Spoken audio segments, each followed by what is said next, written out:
Nos metemos de lleno en el panel de economía. Nos invita a disfrutar de este panel Merlo y Manabela, acopio y comercialización de granos y fertilizantes desde Adelia María y la región. Vamos a invitar al entrevistador Maximiliano Montenegro, periodista, conductor, Animales Sueltos, Planeme, economista. Bienvenido, Maxi. Y también a los imaginadores que van a estar... Adelante, Maxi, adelante. Un aplauso para recibirlo, por favor, a Maximiliano Montenegro, aquí en nuestra ciudad.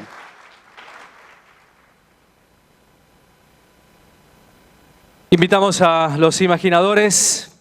Carolina Suárez, periodista especializada en consumo, asesora de consumo de la Legislatura de Buenos Aires. Un aplauso también para Carolina Suárez, bienvenida.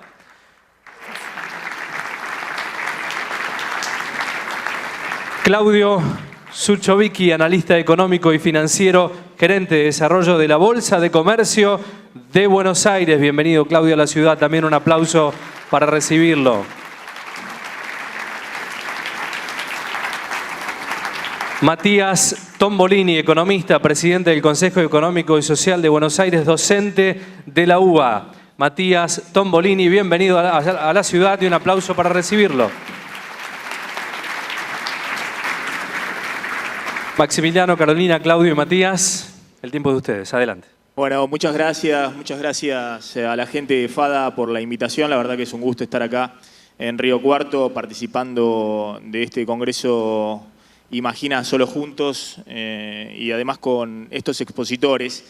La idea es armar una especie de entrevista en la cual estábamos hablando con Matías, con Carolina, con Claudio antes de subir.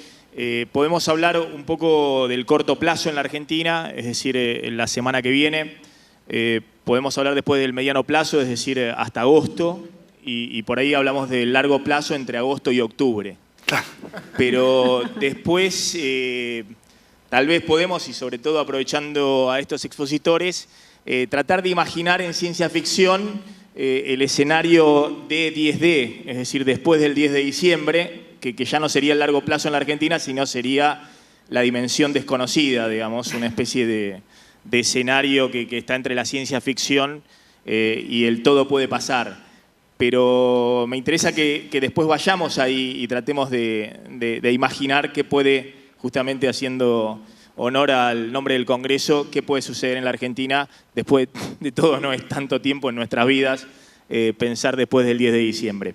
Si les parece, empezamos con el tema precios, que es un tema, no sé si saben, pero un tema que en la Argentina suele darnos algunas preocupaciones, la inflación y esas cosas que ya hay que explicarle a los chicos de otros países de qué se trata, digamos, a nuestros hijos no, están bien al tanto de lo que es la inflación y los precios.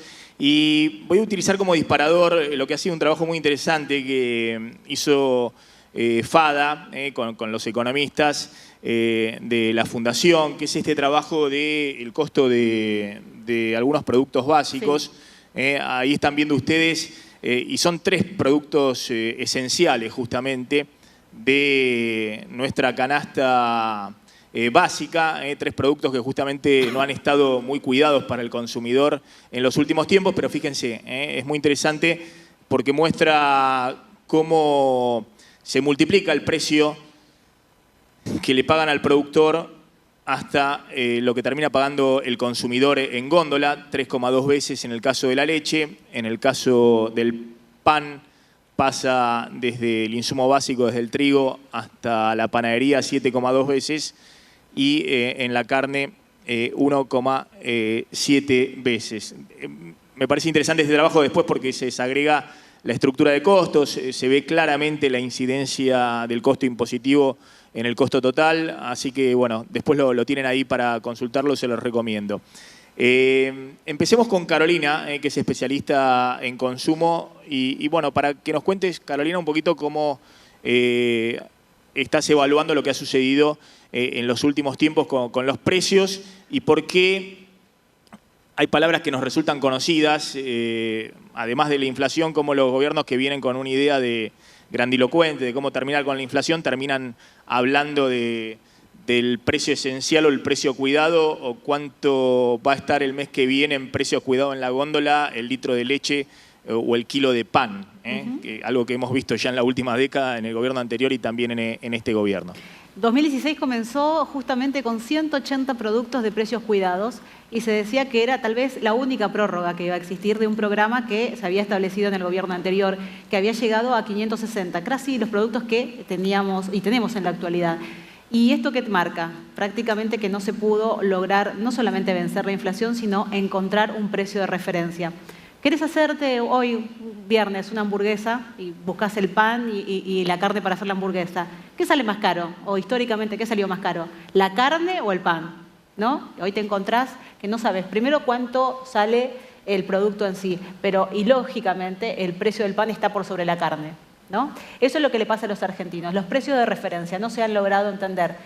En el tanto, 2017 tuvo por parte del gobierno una nueva herramienta, una página web que es Precios Claros, que de hecho la gente de FADA utiliza en su informe justamente para ver la dispersión de precios que existen en canales de comercialización. Un mismo supermercado puede, según dónde esté ubicado, brindarte el mismo producto con diferencias de 20, 30, 40, hasta 100% se han visto las diferencias de ese producto. Por supuesto, esto ha llevado a cambios de hábitos de consumo. Destinamos más dinero de nuestros ingresos a lo que tiene que ver con el pago de tarifas, principalmente en el AMBA, y ha llevado a que la gente empiece a consumir, cuando hablamos de alimentos, de las segundas marcas. Ahí hay mucho de derecho del consumidor. Los ciudadanos argentinos no estamos preparados, no sabemos leer una etiqueta, por tanto empezaron estas cuestiones del último tiempo de hamburguesas que en realidad son medallones de carne, leche que no es. ¿Y esto por qué? Justamente porque son los productos más económicos los que comenzaron a copar el mercado. Entre tanto, decías vos una palabra interesante recién, esencial. Los productos esenciales son el último de los programas que el gobierno ha dado a conocer en el marco de precios cuidados. 64 productos que ni siquiera hoy están en su totalidad, pero que además no completan lo que es la canasta básica alimentaria, que ni siquiera permiten medir la línea de pobreza e indigencia. Lo que veo es que en realidad vamos con un programa tras otro, pero no logramos dar con el objetivo. Mientras no se pueda combatir la inflación y no haya precios de referencia, la gente va a continuar con este problema. Tendremos nuevos programas, pero no se evidencia por qué los resultados pueden ser distintos a los que vimos incluso en el gobierno anterior.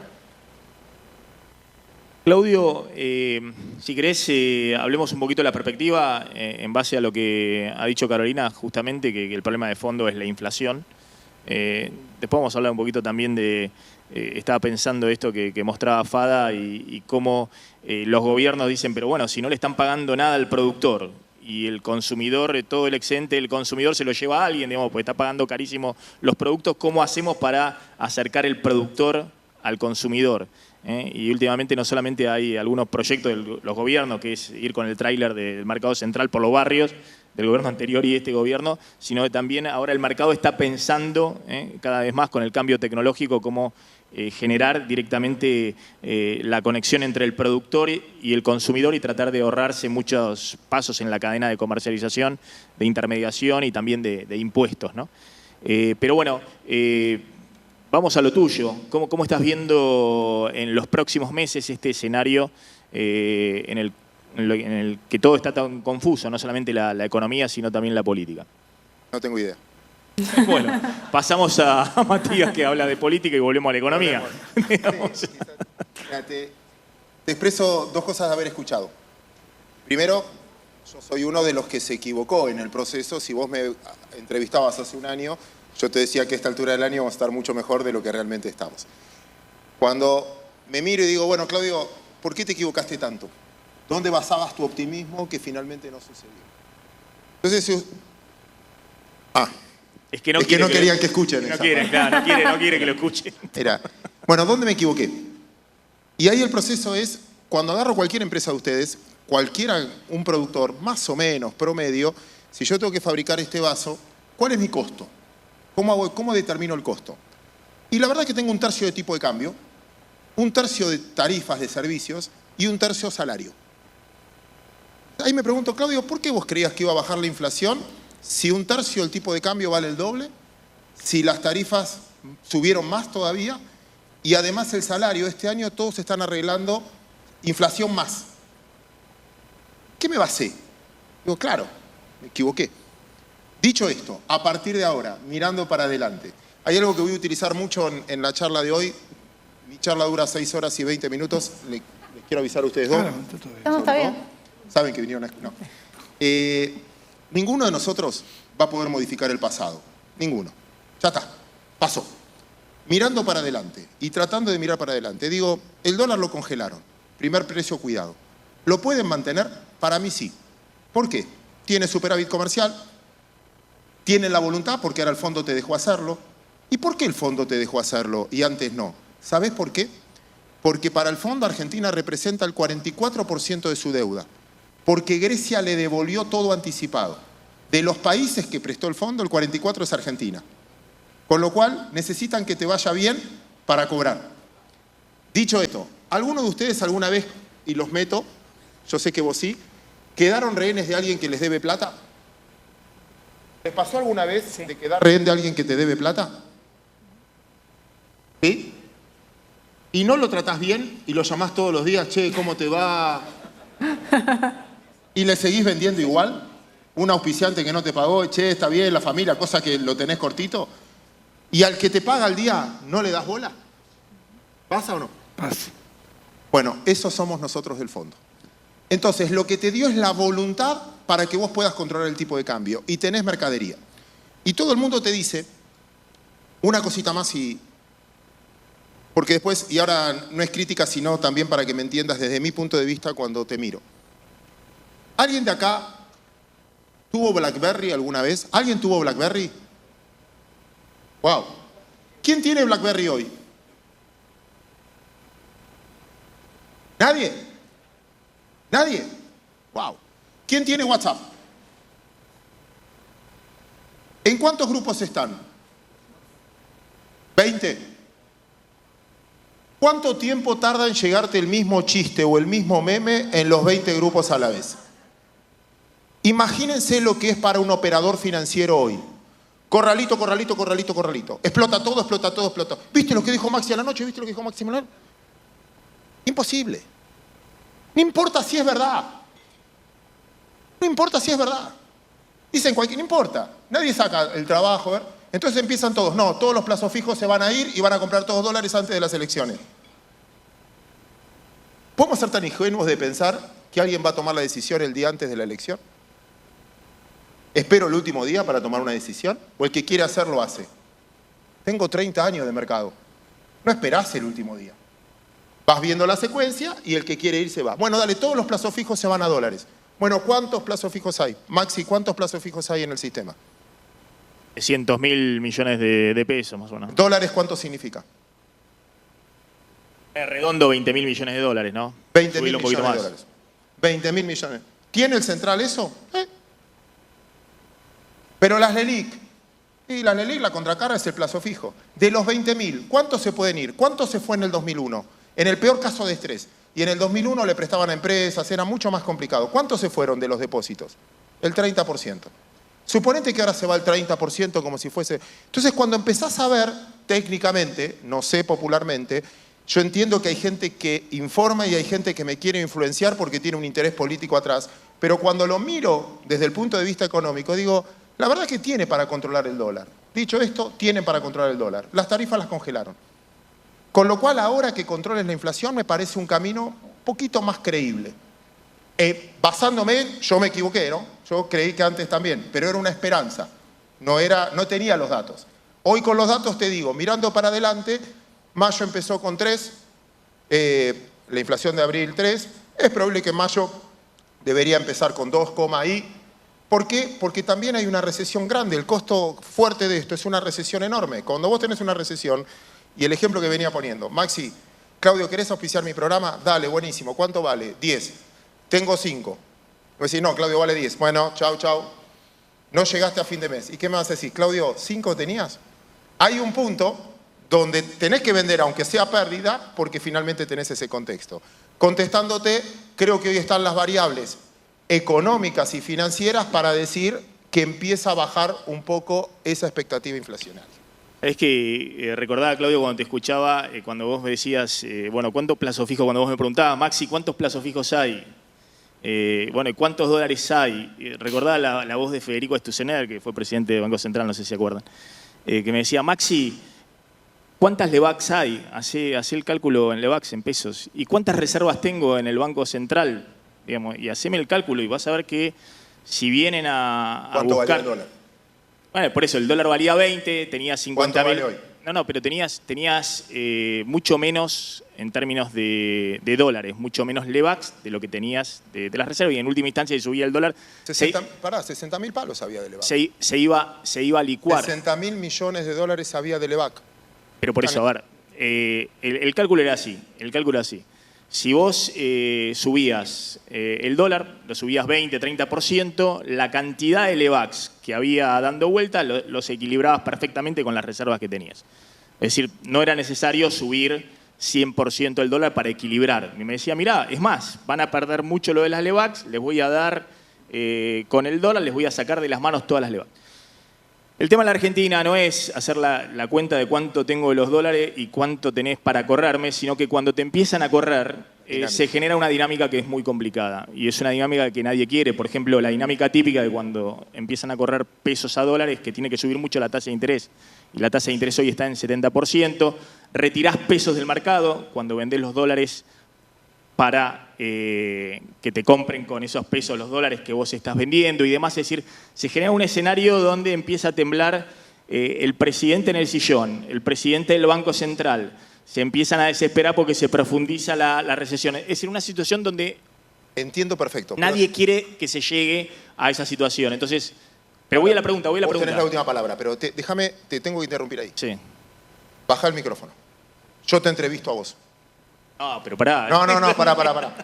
Está bárbaro, entiendo todo lo que decís y la dinámica, tenés razón. La dinámica es más importante que el precio. Ahora te pregunto a vos. A todos, ¿quién de los que está acá cree que explota todo? Nadie. ¿Vos crees que explota todo? No, te pregunto yo a vos. ¿Vos crees que explota todo? ¿Cuándo? De acá a diciembre. Y yo creo que hay una probabilidad de que suceda. Listo. ¿Vos ya compraste dólares o estás esperando que suceda? No es mi actividad, pero bueno, si pudiera, si tengo que elegir hoy, compraría con los dólares. fondos, el otro día me tocó a mí. Estaba con un montón de fondos. Yo digo, yo no estoy más informado, estoy influenciado. Entonces, mi opinión, Claudio, la verdad, no sirve. Mi opinión no sirve. Pido disculpas de antemano. Fada, no me invite más, me encanta ver el video. No sirve. ¿Por qué? Porque yo no soy objetivo. ¿Por qué? Porque tengo bonos y quiero que esto salga bien. Con lo cual yo opino comprado. Ahora, ¿sabés qué? El que me opina vendido tampoco me sirve. El que dice explota todo. ¿Y vos qué hiciste? No, yo ya tengo todos dólares. Ya está. Ya está en el mercado. A ver, y Claudio... Entonces, yo creo que tu opinión, como la de muchos, forma parte de los precios. Claudio, yo no solo hablaba, yo también tengo bonos y espero que los bonos se recuperen y demás. Como vos, creo que tenemos el mismo bono. Es más, es decir, pero más allá de lo que uno tiene con su patrimonio personal, digamos, somos economistas profesionales y la idea es tratar de transmitir cuáles son las dinámicas. Después las decisiones las toma cada uno.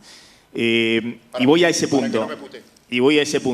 ¿Va a comprar los dólares con eso? No, y voy a ese punto. Cuando vos decías que es muy interesante que en las cadenas de WhatsApp o a través de YouTube están viendo lo que yo digo a la noche o lo que dicen otros comunicadores y demás y que eso se esparce en el mercado y demás. Obviamente la economía argentina es muy frágil y muy débil a esas cosas porque obviamente también hay comunicadores en Chile, en Brasil y demás. Y yo siempre digo, no es que los empresarios en Brasil o en Chile o en Colombia son mejores o peores que los argentinos y lo mismo pasa con los comunicadores, digamos, no hay gran diferencia ahí, hay buenos, hay malos, hay pésimos y sin embargo esos países no tienen los niveles de inflación que tiene Argentina y tampoco la fragilidad y los peligros de correr al dólar porque te esté hablando un comunicador en la televisión o en un canal de YouTube. Ahora sí hay algo muy importante, y voy a eso de las expectativas, yo creo, y lo sumo con Tombo y vuelvo a vos, Claudio, que es que si el gobierno te está diciendo, y este es el discurso que baja permanentemente en la campaña electoral, que si no gana la elección y gana la oposición, el 10 de diciembre es el apocalipsis, es decir, estalla todo porque los que vienen no quieren pagar la deuda, quieren poner un cepo y demás. Es tan poderoso eso en términos de expectativas para la gente, afuera y adentro, que todos van a decir, y me refugio en el dólar. Mientras tanto, habrá algunos que obviamente la codicia los supere, 55% de tasa de interés en pesos para un plazo fijo. Si vos lográs estabilizar el dólar, es una rentabilidad pero elevadísima. Y la pregunta es si no debieran coordinarse de otra manera las expectativas, porque parece ser que con la tasa de interés es medio arriesgado, solamente con la tasa de interés de anclar las expectativas. Hay un viejo dicho. Sí. Perdón. No, pero para los dos, porque ahí se mezcla también no hablo más hasta ahí se mezcla también la política. Le acabo de comprar 2 minutos. Una anécdota muy chiquita, pero me parece que viene al caso.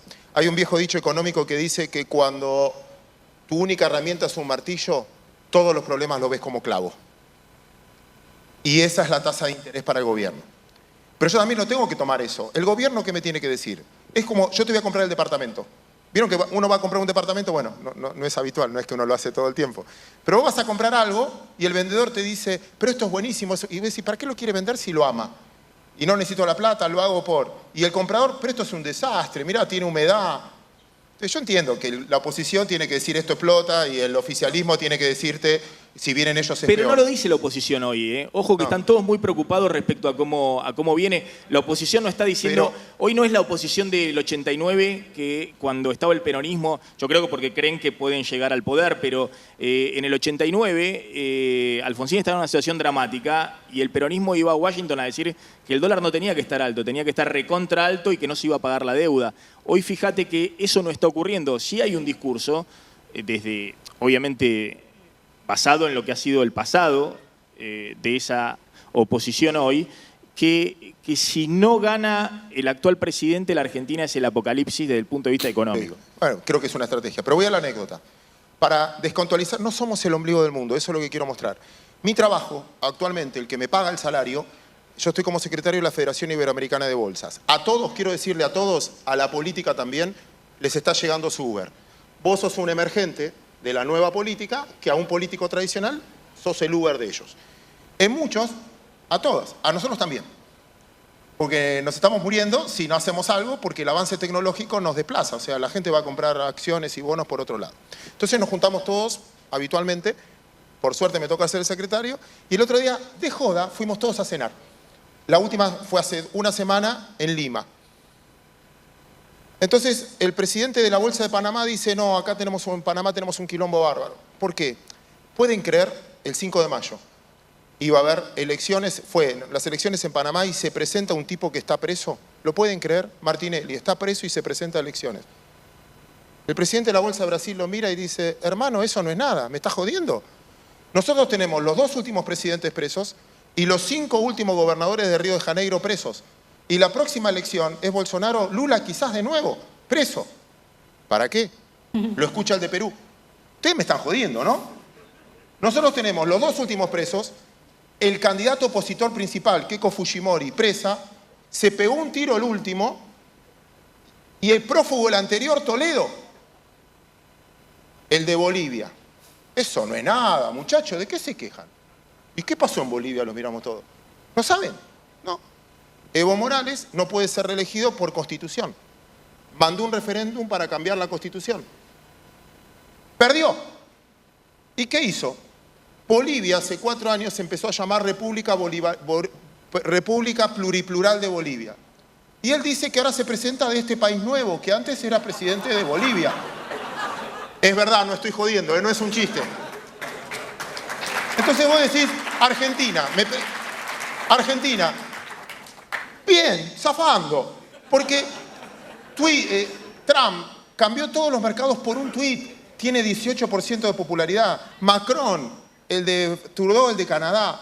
La tecnología avanzó de tal manera y estamos tan sobreinformados que esto vino para quedarse. La volatilidad no es de mercado. La volatilidad, nosotros somos volátiles. Nosotros cambiamos de opinión todo el tiempo. Y vamos a tener que acostumbrarnos a vivir en un esquema donde a la política también le acaba de llegar su Uber. Insisto, los emergentes son una consecuencia. En Ucrania, lean, Ucrania. ganó un actor hace 2 domingos. Nunca había estado en política. Por lo tanto, nosotros no es que, lo que nos pasa en Argentina somos un desastre. No somos peor que el medio. Tenemos problemas económicos, entiendo, pobreza. Pero ojo que todo se está revolucionando el mundo a un paso que nosotros no lo podemos manejar. Último ejemplo y termino. Yo nací en 1965 y pertenezco al 25% más viejo de la población. El 75% es más joven que yo. ¿Alguien de ustedes escuchó cantar a Piero? ¿Sí? Piero. ¿Se acuerdan Viejo, mi querido viejo? Gran tema. Viejo, mi querido viejo. La hizo en el año 1969, Piero tenía 24 años. El viejo, el que caminaba lento, 48. El 50% de los que votan este año tienen menos de 27 años en el mundo. Los que entraron a la facultad este año nacieron en el 2001. Todavía le estamos hablando con marchitas. En el mundo, esto me explicaba, nosotros tomamos una clase de por qué sucedió lo del Brexit y el profesor nos explicaba esto. En mi época, cuando yo era joven, éramos todos de izquierda. Piero, Marcha de la Bronca, para el pueblo lo que es del pueblo, Fogón, etc. Los jóvenes de hoy, su celular, no quieren propiedad privada. ¿Casa? ¿Para qué? ¿Auto? ¿Para qué? Quiero viajar, quiero ser libre. Son libertarios en su concepción. Por lo tanto, ojo con generalizar, eso es lo que nos enseñaban a nosotros. Y termino, y perdón que hablé un montón. Pero lo cierto es que todos queremos poner en esquema del pasado cosas que no van a volver a suceder porque el mundo cambió, porque el 50% tiene menos de 27 años y quieren un mundo completamente distinto. Miran para adelante, no lo que nos pasó hace 70 años. Perdón, no hablo más. Matías. Muy bueno.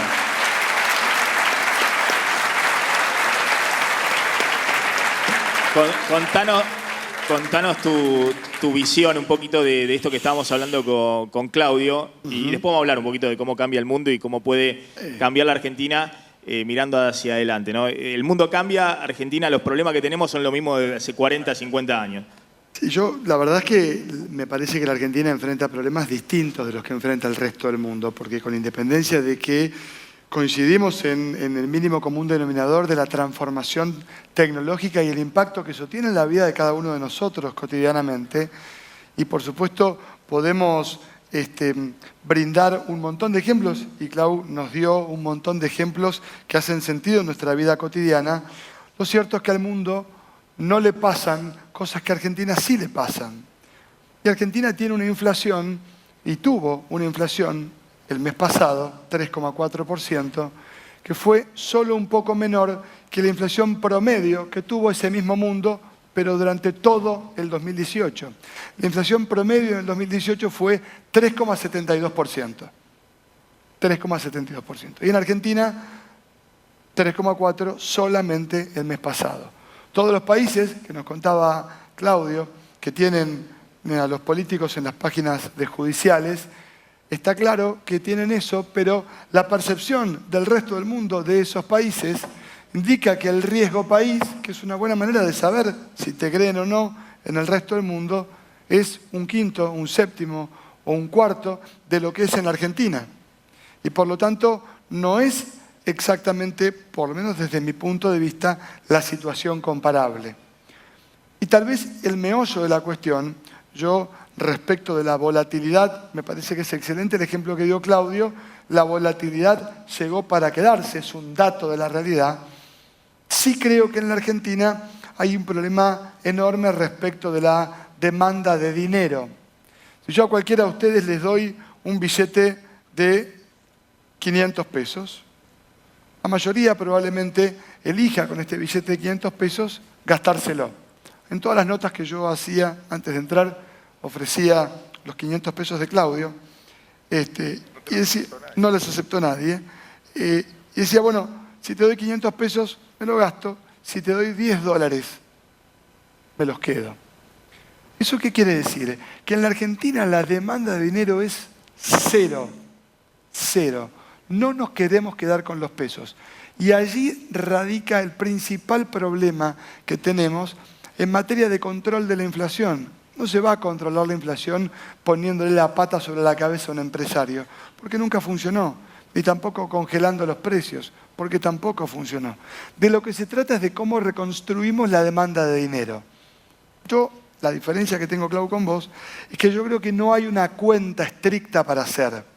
La construcción de demanda de dinero es la construcción de un mito.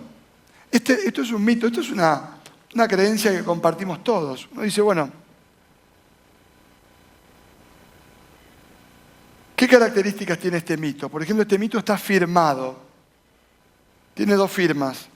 Toto Caputo, o creo que es Sturzenegger. ¿Cuál es esta? Sturzenegger. ¿La firma? En cualquier caso, ninguno de los dos está allá. Exacto.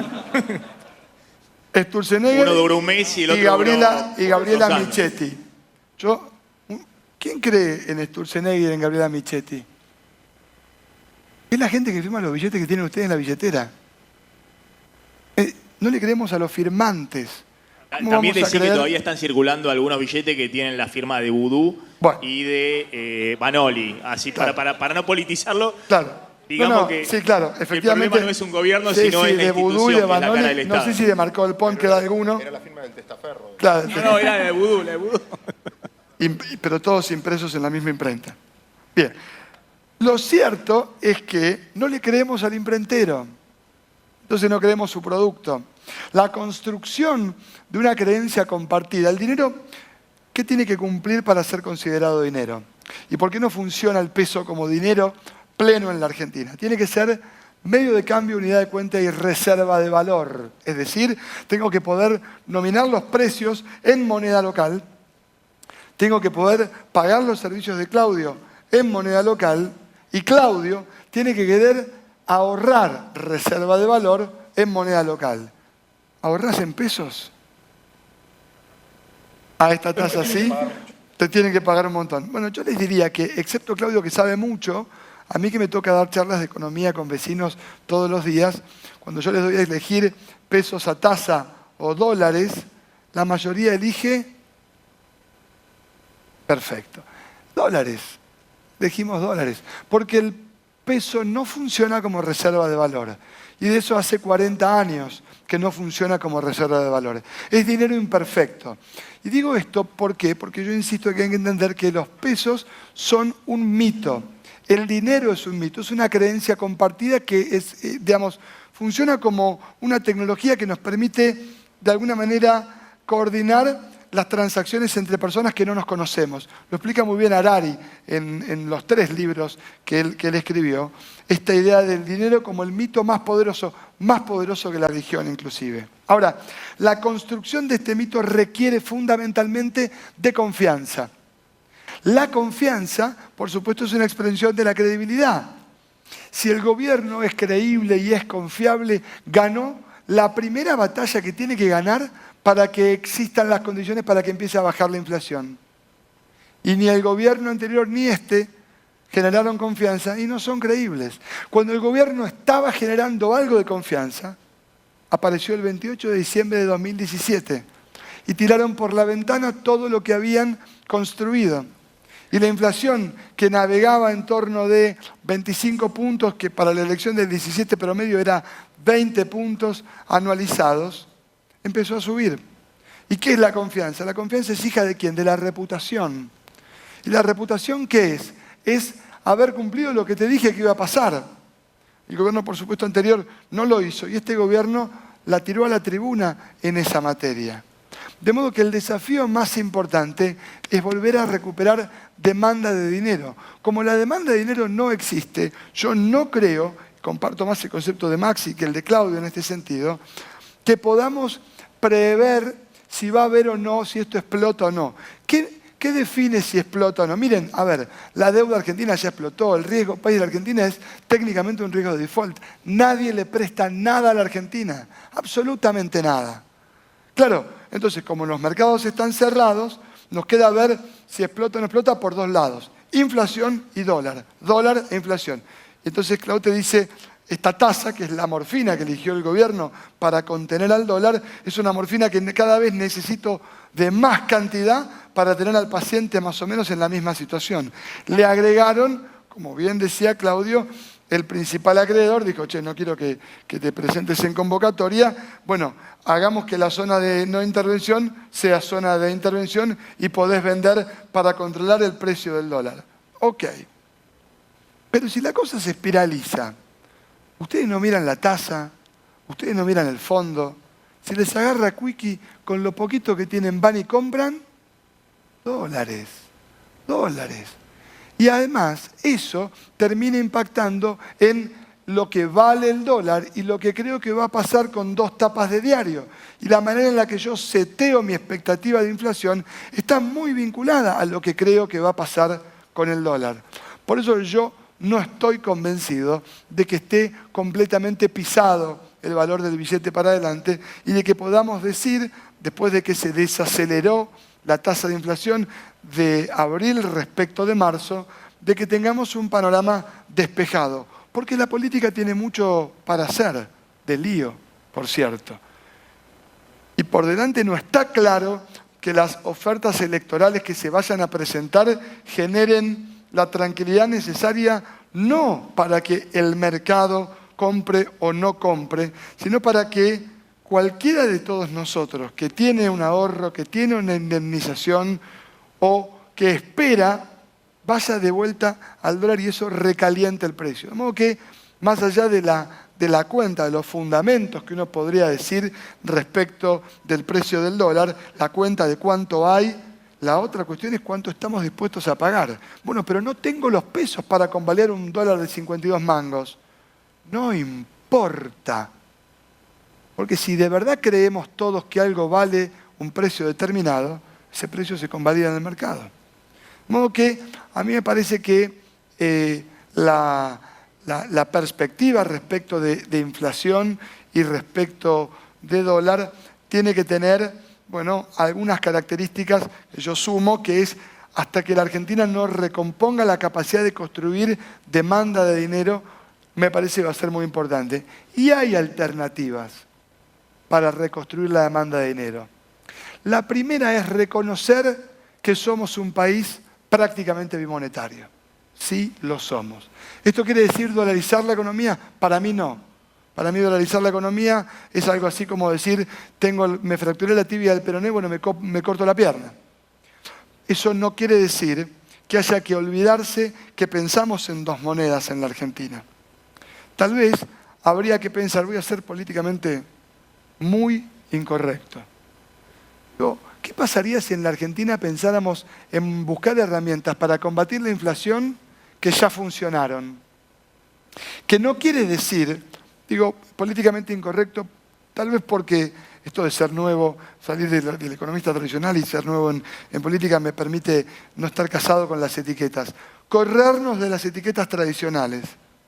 Kirchnerismo, macrismo, los ismos que a mí me tienen por el piso, porque nos terminamos definiendo como la sociedad. A nosotros los mismos nos definimos como lo que no somos. ¿Qué sos? Anti-Boca, anti-River, antivacunas. Están los antivacunas ahora. Entonces, yo lo que digo es, olvidémonos de las etiquetas. Pensemos en la idea de caja de conversión para combatir, por ejemplo, la inflación. No, Tombo, la convertibilidad no pará. Una cosa es la convertibilidad como proceso entero, en donde a la convertibilidad le sumaste privatizaciones sin plan, apertura indiscriminada de la economía, etcétera, etcétera, etcétera. Y otra cosa es la idea de la caja de conversión para anclar no a una moneda, sino a una canasta de monedas, un tipo de cambio que no encuentre una regla que nos permita pensar para adelante. Porque lo que perdimos como sociedad es la capacidad de pensar a nosotros mismos como la idea de tener un proyecto de vida. Lo perdimos ese orden. Bueno, dejo esta polémica. ¿Por qué no pensar en una caja de conversión? Un poquito polémico. Pero bueno. Más allá de las cuestiones técnicas, quiero volver para saldar esta cuestión de las perspectivas en los próximos meses y después sí vamos a hablar y vamos a sumarla también a Carolina pensando después del 10 de diciembre, más allá del gobierno, lo que está pasando en el mundo y hacia dónde tendría que ir Argentina en materia de precios, de comercialización y también de producción. Estábamos discutiendo esto si alcanzan los dólares que vos tenés en el Banco Central, si te corren con los pesos. Claramente hay un plan que algunos lo llamó como el plan llegar a la elección, otro lo llama el plan picapiedra, decir, ¿cómo no me van a correr con el peso?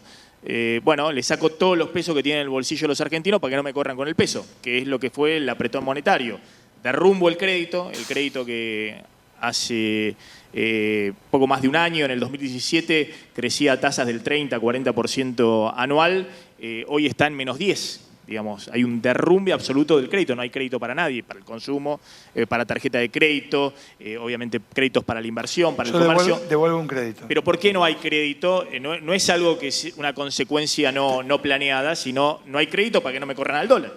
Porque, te lo decían las autoridades del Banco Central, las empresas de primera línea me pedían crédito al 50% anual, se daban vuelta y me corrían al dólar. Entonces, le saco el chiche del crédito a los argentinos. Le saco esta mala costumbre de tener unos pesitos excedentes en el bolsillo, porque con esos pesos me van y me corren al dólar. Bueno, el dólar subió 100%, los salarios de argentinos quedaron muy por detrás de la inflación, es decir, que ya no hay pesitos en el bolsillo, te licuaron parte del salario real y el excedente que tenía la clase media para correr al dólar. Y si tienen algún excedente pueden comprar mucho menos dólares porque subió 100%.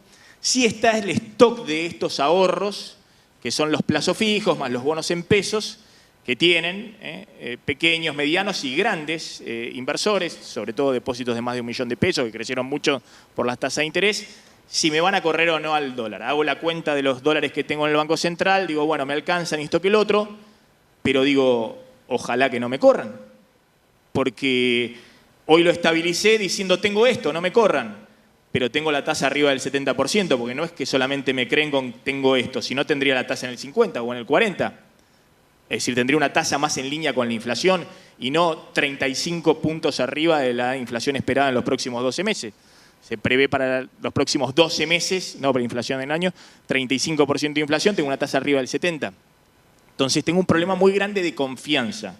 Un problema de confianza porque no basta con que yo les diga tengo los dólares y te tiento con esta tasa para que no me corras al dólar. Mejor que no empiecen a correr, porque si empiezan a correr, esa tasa va a tener que ser mucho más alta y se empiezan a dar estas dinámicas que decíamos en la economía argentina, donde todo empieza a temblar. Sería de nuevo el escenario de crisis. Ojalá que no suceda, ojalá que podamos anclarlo con esta idea de tengo los dólares, no me corras, e ir bajando lentamente la tasa de interés porque estoy recuperando la confianza. Pero vienen las elecciones y se define a fines de junio quiénes son los candidatos y después vienen en agosto las primarias, las PASO y después tenemos el larguísimo plazo entre agosto y octubre y noviembre. ¿Cuál debiera ser el escenario? Y se lo pregunto a Claudio y a Matías. Ahora estábamos hablando de qué es lo que puede pasar o qué es lo que no puede pasar. Pensemos positivamente. ¿Cuál debiera ser el escenario para que la Argentina salga de este corto o mediano plazo, como yo lo llamaba irónicamente, y pueda transitar con tranquilidad, digamos, en un escenario donde efectivamente se va recreando la confianza y empiezan a jugar mecanismos virtuosos de la economía? A vos, Claudio. Te la dejé picando para que nos cuentes, digamos, por qué tu optimismo. Digamos. No. Una cosa es ser optimista, que entiendo, y es uno de mis errores crónicos porque pero creo en el mercado. Imaginemos en términos de pero escenario. Otra cosa es el precio. Evaluémoslo. Dale. Para mí el precio, yo pues soy bicho de mercado, o sea, y tengo información de mercado. Y para mí es importante lo que decía antes, quién compra y quién vende. Para mí la calidad del inversor es completamente distinta a tu decisión de nervios o de pánico. ¿Cuánto una persona puede vivir en pánico? Muy poco tiempo. Es como vas en un avión. Justo hoy no tenemos que tomar un avión, pero vas en un avión y tiene turbulencias. 10 minutos de turbulencias te la bancás. Está 2 horas así y le decís al piloto, basta, tíralo, no quiero saber más nada. Y eso es antidestructivo, que creo que es lo que para mí nos pasó. Y ahora me voy a los precios. Yo les digo a ustedes, voy a contar realmente a lo que vine. Perdón, Claudio, tomo esa metáfora, ¿no? Lo que sucede es que cuando estás y llegás a tierra después de 2 horas de turbulencia, decís en esta línea aérea no vuelo más. Bueno. Y es el peligro que tenemos después de lo que ha pasado con Argentina en el último año. Muy iluso de tu parte. ¿Sabes cuánto escuché yo nunca más pongo un plato en un banco? ¿Sabés cuántas veces escuché? Todos somos muy cortos de... Memoria corta. Generalmente es o miedo mata avaricia o avaricia mata miedo y de ahí vamos de un lado al otro siempre. Por supuesto. Vamos a suponer que yo les digo a ustedes a lo que realmente vine, que es lo que les quiero contar. Yo realmente vine a venderles un auto que estoy vendiendo. Es un Mercedes-Benz modelo 2018. Y quizás todos ustedes me dicen, Claudio, ni loco te lo compro. Por seguridad, por lo que fuera, no te lo compro. Pero te lo doy por $2.000. Bueno, dámelo. Hay un momento donde el precio, avaricia, mata miedo. Y ese es el punto que yo quiero tocar. En economía, cuando vos esperás algo muy bueno, pero muy bueno, pero muy bueno, que creo que fue error del gobierno, pero muy bueno, y es bueno, es una cagada. Pero cuando esperás algo muy malo, pero muy malo, pero muy malo, pero muy malo, pero muy malo, y es solo malo, es un alivio. Y yo creo que hay exceso de mala onda. Entiendo la economía real, me preocupa mucho más la economía real porque sé que hay mucha gente que no llega a fin de mes, hay que hablarlo, etcétera. Te hablo en términos de mercado. Riesgo país. El riesgo país, lo que rinde un bono argentino, no está midiendo el riesgo de capacidad de pago argentina. Todo el mundo te cuestiona la voluntad de pago de la Argentina, no la capacidad. ¿Y sabes dónde está expresada? En la foto de la Corte Suprema. Porque vos decís, en este país, en nuestro país, ¿tenemos justicia? Si alguien me toca mi propiedad privada, ¿me van a defender? No. Si yo entro a una fiesta, ¿voy a poder salir? No sé. El riesgo país se mide siempre por la seguridad jurídica. Ecuador tiene el doble del déficit fiscal argentino, tiene muchos más problemas que la Argentina, tiene tipo de cambio fijo, no pudo devaluar, la conversión la tiene toda Europa, no puede devaluar, Grecia no pudo devaluar. Desde ese punto de vista están mucho peor. Pero nadie cuestiona su voluntad de pago, porque el gobierno o los gobiernos o la oposición no aplauden un default. Lo que dicen, como dijo Uruguay en el año 2001, el mismo año que la Argentina, muchachos, me devaluó Brasil, Argentina, no puedo pagar. ¿Me estiran 2 años? Sí, cómo no. No hubo quita, no hubo nada. Acá aplaudimos. Y muchos opositores dicen hoy, difiero con vos, muchos yo los escuché y los escuché en Chicago, diciendo, y sí, habría que reestructurar. Habría que reestructurar. Entonces vos te preguntás, ¿reestructurar qué? A ver, contame cómo es la deuda. ¿Cuándo uno entra en default? La verdad, ¿cuándo uno no cumple un cheque? ¿Alguien tiene una pyme acá? ¿Cuándo uno no paga un cheque? ¿El día del vencimiento o 6 meses antes dice no voy a pagar el cheque? El día del vencimiento, porque puede pasar un milagro, te puede aparecer laburo, puede morir el acreedor, algo puede pasar que finalmente cobres. No, acá nosotros decimos, no hay vencimientos, muchachos, no hay vencimiento hasta el 2020, que no podamos renovar. Pero decimos ya, no vamos a pagar la deuda, la vamos a reprogramar. Eso es un aviso político, es voluntad de pago, no es capacidad de pago. Por lo tanto, cuando me hablan de precios, yo creo que no está juzgando el presente, está juzgando el miedo de la foto futura. Y en esa foto futura que está juzgando, me parece que hay exceso de que a nadie le dicen, es como que yo te diga, Maxi, vos no vas a poder pagar el laburo. ¿Eh? ¿Por qué? Si estoy laburando. No, vos no vas a poder pagar tus cuentas, no vas a poder pagar. ¿Por qué? Si estoy laburando. Y si te quedás sin laburo, no, pero Claudio, estoy laburando y la verdad me está yendo bien. Y pero le estamos diciendo a la Argentina, y si no te renueve nadie, y si explota todo, y si el campo viene de la peor sequía de la historia. ¿Y qué hizo al otro año? Espectacular, nos salvó. Al país, no ellos, porque la rentabilidad perdieron un montón, porque la soja le bajó un montón, etcétera. Pero, muchachos, el mundo sigue. Yo me tengo que levantar a la mañana, encontrarle la vuelta, a ver qué voy a hacer, qué voy a vivir. No voy a vivir. Ingenuo de nosotros si dependemos de que un político nos va a salvar de la situación. ¿Qué es un mesías? ¿Qué lo va a cambiar? El mercado se mueve por precio. Y para mí, contestándote, todo lo que ustedes dicen, ¿hay alguien que no lo sabe? De todo lo que yo dije, de lo que Mati dijo, de lo que ella dije, ¿hay alguien que ya no lo sabe? Forma parte de los precios. ¿Hay alguien que no sabe que el peso no vale nada? Ya está, forma parte de los precios. Por eso, ¿la inflación qué es? Y ojo, te voy a corregir algo. No, no saben, es un tipazo. No, porque lo que voy a decir es grave. ¿Ustedes se creen que el peso solo no tiene valor? El dólar no para de perder poder adquisitivo en el mundo. Tengo 2 ejemplos para darles, muy simples. Uno, la película El Fundador de McDonald's. Auspicia este momento McDonald's.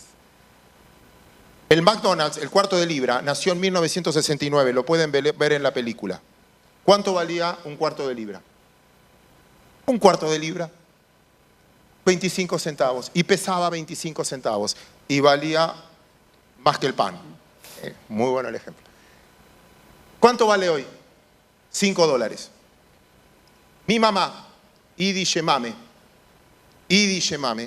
me llevó a mí a Disney en 1979. Y como era Idi Yemame, guardó las entradas toda la vida para hacerme saber que me llevó a Disney en 1979. Tengo las entradas. Valían $5. $5. Tengo el juro. Yo llevé a mis hijos en el 2005. Obvio que guardé las entradas toda la vida para hacerles saber que los llevé a Disney. Pagué $20 en el 2005. ¿Alguien sabe cuánto vale hoy una entrada al Magic Kingdom? Miren cómo sabe. 100. El dólar, todo es inflacionario. Todo se deprecia de valor en el tiempo. Por eso lo felicito que invierten en bienes. La moneda se deprecia generalmente. Obviamente, no con la magnitud argentina, del peso, etcétera. Pero no es que el problema... Nosotros tenemos un beta distinto, la magnitud es distinta. Pero todo se deprecia. Pero pasa que la diferencia, Claudio, como decía Matías, el problema de los chilenos, que efectivamente el peso chileno está perdiendo mucho valor, es que la inflación de los chilenos es 2% anual. El problema de los argentinos es que la inflación anual hoy está en 55%. Es que vos me estás describiendo, es la definición de inflación. La inflación es que suben todos los precios, es que se destruye el peso. Con lo cual, mi hermano vive en México, mi hermano es mexicano, vive en México, mis sobrinos son mexicanos. Cada vez que devalúan, es un título positivo. Vamos, somos más competitivos, devalúa el peso mexicano. En Brasil, cada vez que devalúan, ahora, terrible, 4.07. Acá tomamos una devaluación como un castigo de Dios. Porque están las cuestiones de las magnitudes, de nuevo. Quiero aclarar una cosa, Claudio, porque me parece que esto lo debiera decir el gobierno. Debiera decirlo el gobierno. No lo debiera decir yo, porque justamente es el gobierno el que está gobernando y el que tiene que generar expectativas y tranquilizar la situación. Más allá de lo que vos escuchaste, una versión de que, por ejemplo, el número 2 de economía de Cristina estuvo en Nueva York hablando de que no iba a pagar la deuda, iba a reestructurar. Lo que estaba diciendo Álvarez Agis se llama, y también lo decía Kicillof cuando recibe acá a Templeton, que es el fondo de inversión más grande que más bonos ha comprado en la Argentina, es que van a reestructurar la deuda con el FMI, que es un poco lo que dice Melconian, o es lo que dice Redrado, o es lo que dice Tombolini, o es lo que dice Labaña. Es decir, lo que dicen todos, que tenemos un solo acreedor, que es el FMI, que obviamente ya está, y yo lo publiqué, y en las discusiones internas del FMI ya está la idea de reestructuración de esa deuda, que son 50.000 millones de dólares, y que reestructurar esa deuda te permite, obviamente, garantizar lo que no podés hacer, ni siquiera cambiar una fecha de vencimiento de un cupón, que es la deuda privada, para no caer en default y demás. Pero ¿qué es lo que yo quería decir? Que Álvarez Agis se comunicó directamente con Guido Sanleris, con el presidente del Banco Central, para decirle, mirá, yo no estuve diciendo esto. ¿Y saben lo que les respondió Guido Sanleris?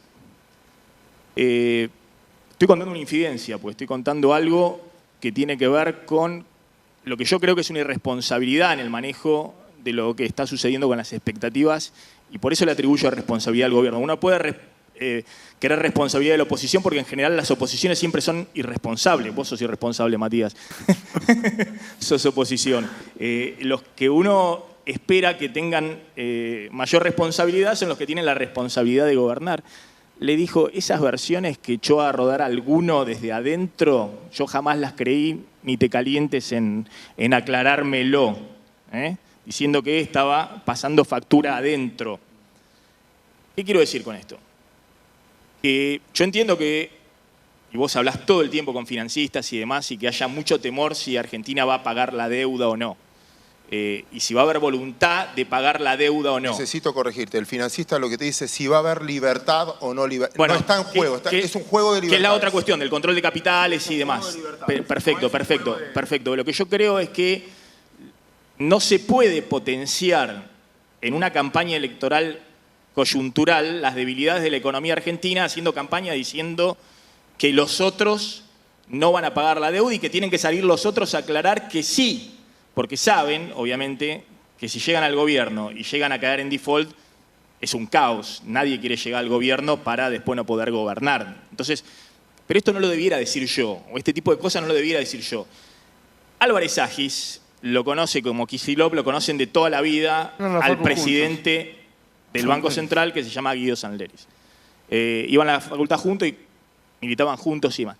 Tanto es así que hubo contactos en las últimas semanas, no por este lado, por Álvarez Agis y demás, sino que vino de la política, con Sanleris para ver si efectivamente en algún momento Cristina regresaba al poder y demás, si se quedaba el presidente del Banco Central, que tiene mandato 3 o 4 años más. Es decir, ¿qué significa esto? Que hay una desesperación en una oposición que se cree que puede volver al poder, más allá de lo que uno piense de esa oposición, en no hacer olas porque se sienten cerca del poder y no quieren llegar al poder para que estalle todo. Entonces, pero más allá de la campaña política, y esto voy a las expectativas, no sé a quién escuchaste en Chicago, pero yo soy gobierno y le digo, vení querido, vení a los de la oposición, júntense todos y digan qué es lo que no van a hacer.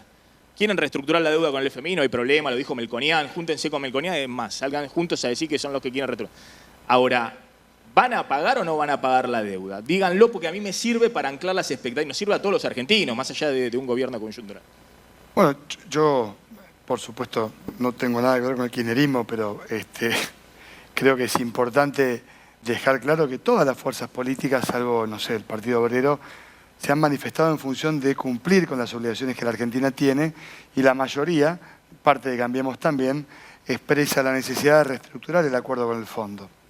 Probablemente no sea simpático lo que yo digo, pero vale decir que Argentina tiene que reestructurar la deuda más importante que otorgó el Fondo Monetario Internacional en su historia, porque el modo de cumplir con el acuerdo fue reventarlos con retenciones, por ejemplo, a Río Cuarto, porque no achicó el déficit el Estado bajando el gasto público, lo hizo subiendo las retenciones, por si no nos dimos cuenta. Y eso es insostenible en el mediano plazo.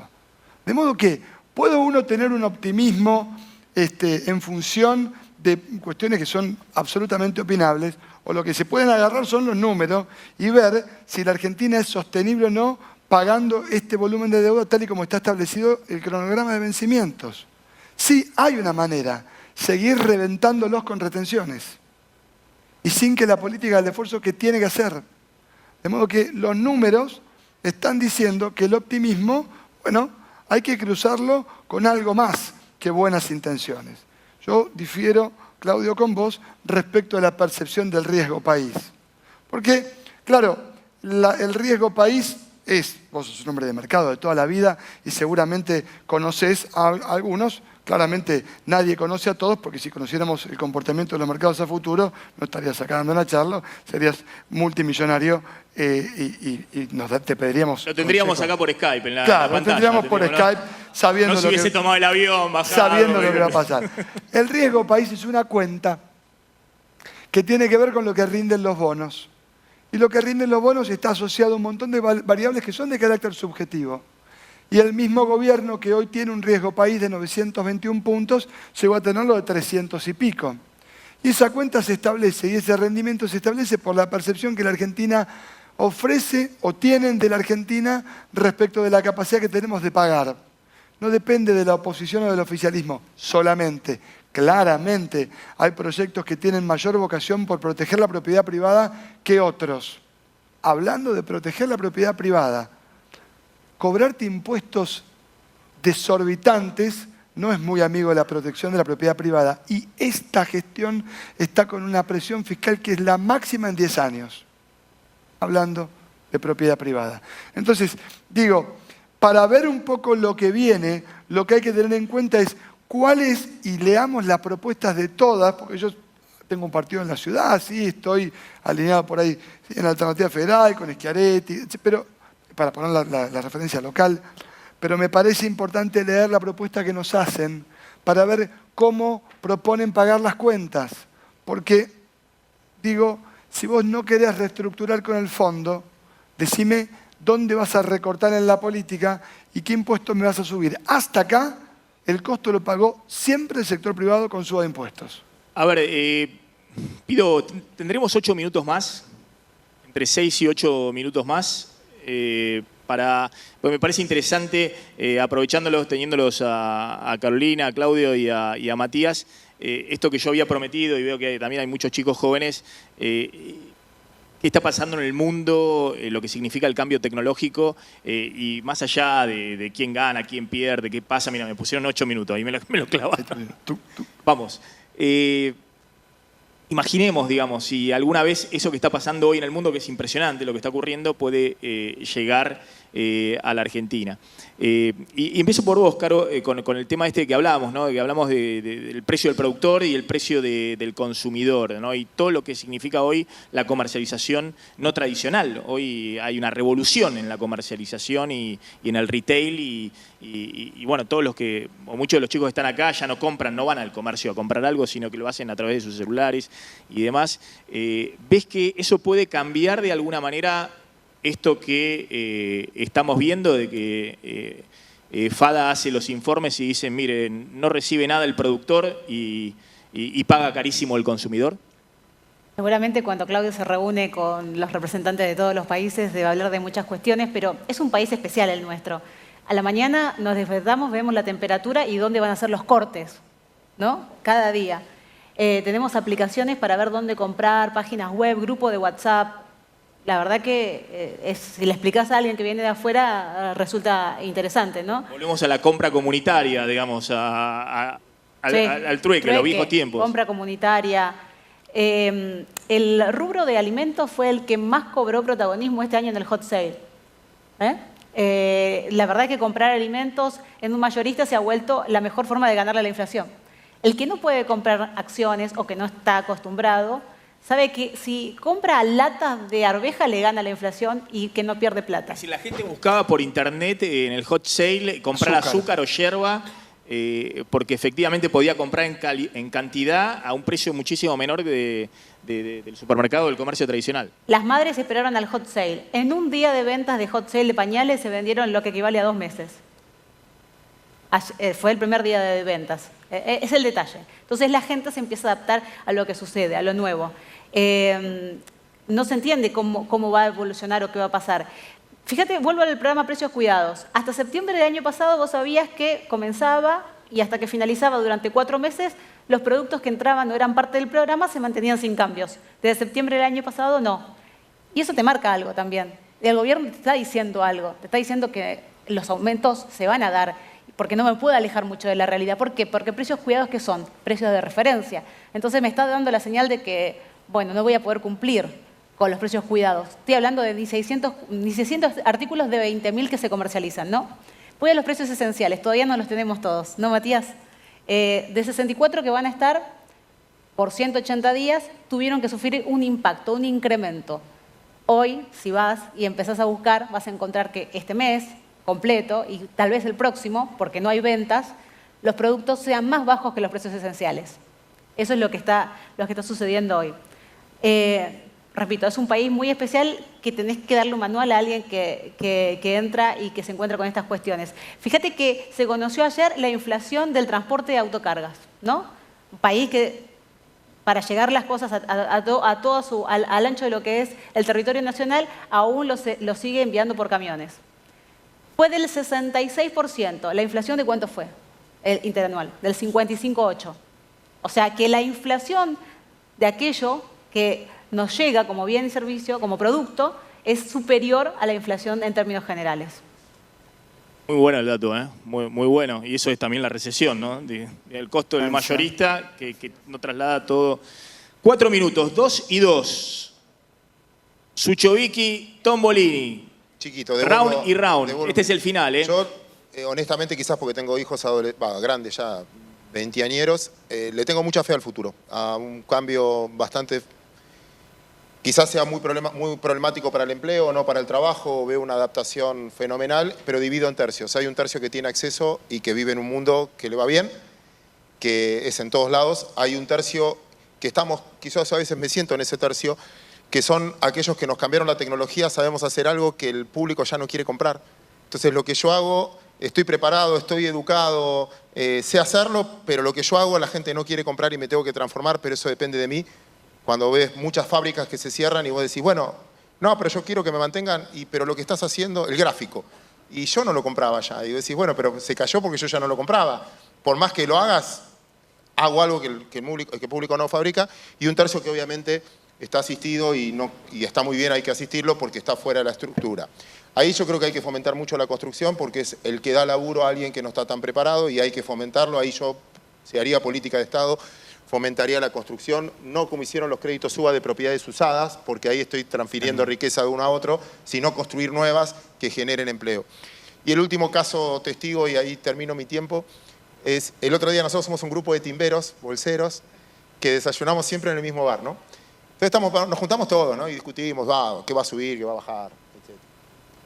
Y el otro día se acerca uno que es sindicalista, que timbea con nosotros, bancario, con peso, ¿eh? Y el flaco dice, muchachos, me tienen que ayudar.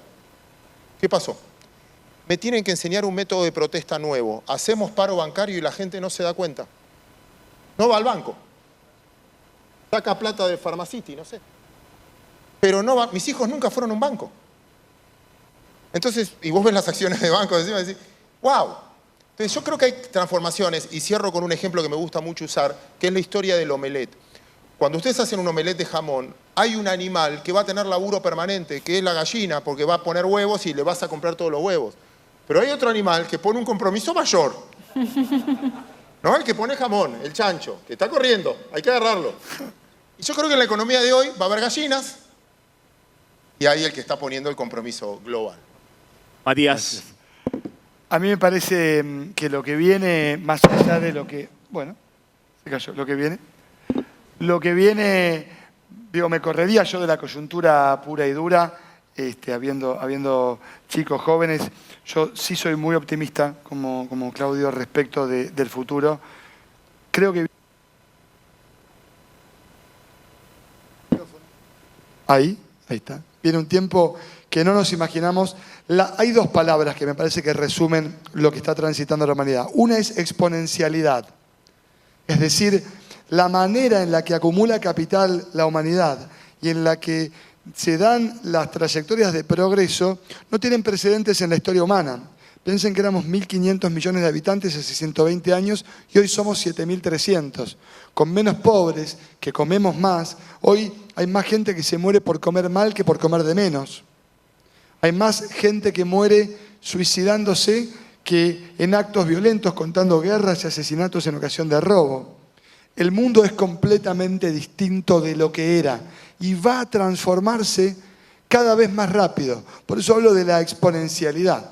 Ustedes tienen hoy en sus teléfonos tecnología que es muy superior que la que llevó al hombre a la luna. Y de hecho, hoy un africano promedio tiene en su celular más acceso a información del que tenía el presidente Clinton a mediados de la década del 90. Entonces, esto va a seguir creciendo y la pregunta es cómo nos paramos frente a esto. Y ahí me sale lo que soy yo, que es un profe. Miren, la manera de enfrentar el tiempo que viene me parece que nos invita a tratar de pararnos en un lugar distinto del que habitualmente en la Argentina nos hemos parado. Lo que viene nos invita a plantear si el desafío es creer que pasa por encontrar respuestas a cada cosa o entender que la filosofía y el coraje debería estar en animarnos a formular las preguntas nuevas todo el tiempo antes de tener la soberbia de creer que hemos encontrado todas las respuestas. Gracias, Matías. Gracias, Carolina. Gracias, Claudio. Un aplauso para todos ellos. Gracias a Fada por la invitación. Un gusto estar acá compartiendo este panel. Gracias. Renovamos el aplauso.